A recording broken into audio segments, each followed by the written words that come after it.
Hey guys, it's Team Shaky Snake here. Noodles, It's Mustang here. Mustang, and PP Meme Creep.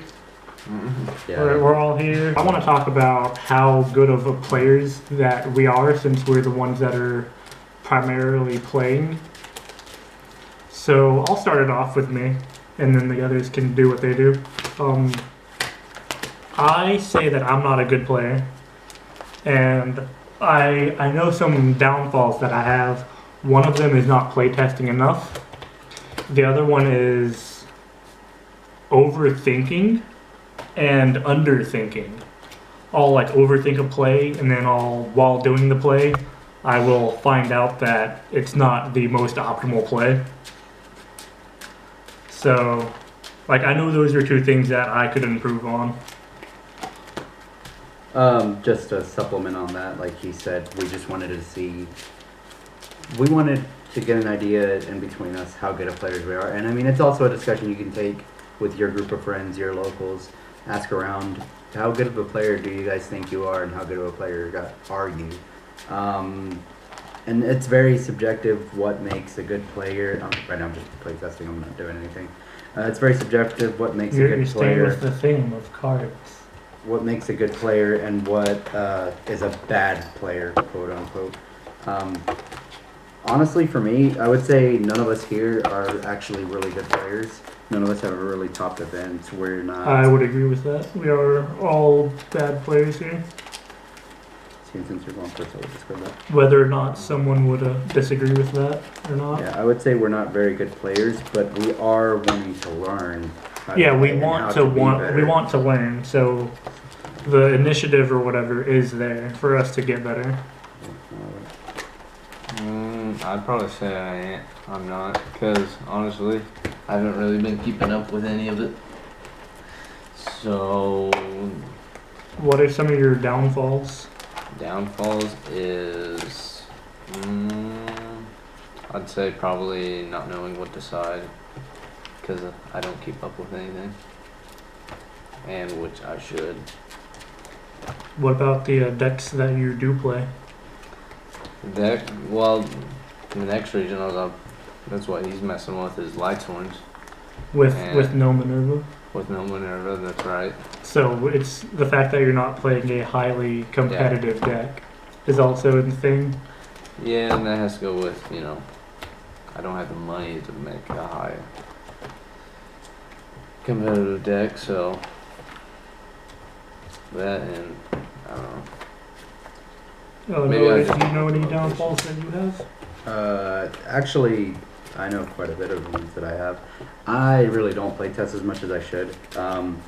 I really barely play test at all. I try and keep up with the game, and the more competitive we decide to get, the more I will play test.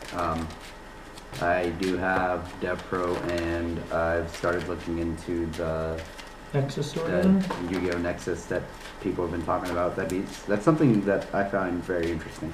Yeah, because you like Dueling Network. So for me, I would really like to play test because money's not an issue on this game. I wouldn't mind playing top tier decks. I've played top tier decks in the past, and I've tried to do the best that I can. But I need to do more testing, and that's. What's the furthest you've ever got out of regionals? The best place I've ever gotten out of regionals, and this is out of regionals, 37th place, and even then, that's not like that's so you're not very good. So you're by far the best out of the team because you've gotten the highest. I've placed the highest, but regionals and YCSs and stuff like that, no one's gone to. I've only ever been to one YCS, and I didn't do very good. I've never been to a YCS. So all we have is based off of how we do at regionals. Yeah, because we don't really have a locals. No, I'm always like the bottom of the barrel. I'm always going 3 and 5 at events because normally we do 8 rounds. My standard is going 3 and 5. I don't think I've ever gone 4 and 4.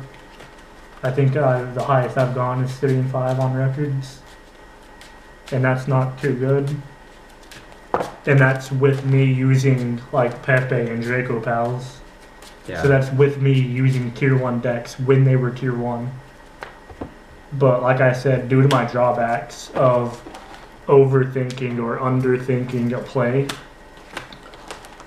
I just don't know because like I don't play test as much as I should. I do keep in touch with what everyone else is playing in sighting. I do look at all that, but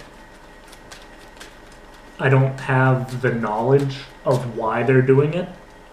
So I'm pretty sure that hinders me because I don't have the knowledge of why they're doing this or why they're doing that.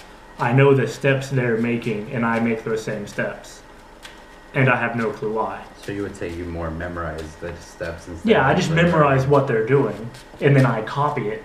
So if I'm given an unfamiliar hand, I don't know what to do with it. I've never seen this hand before. I don't know the combos. I don't know what's going on. I've memorized what I can do with this hand, these cards. But if I'm giving a weird hand that still has a lot of potential, I don't know how to put that potential forth because of the lack of playtesting and not knowing the combos of the deck. We'd like to move the discussion to you guys, and maybe you guys could talk about it with your locals and with people that you play test with.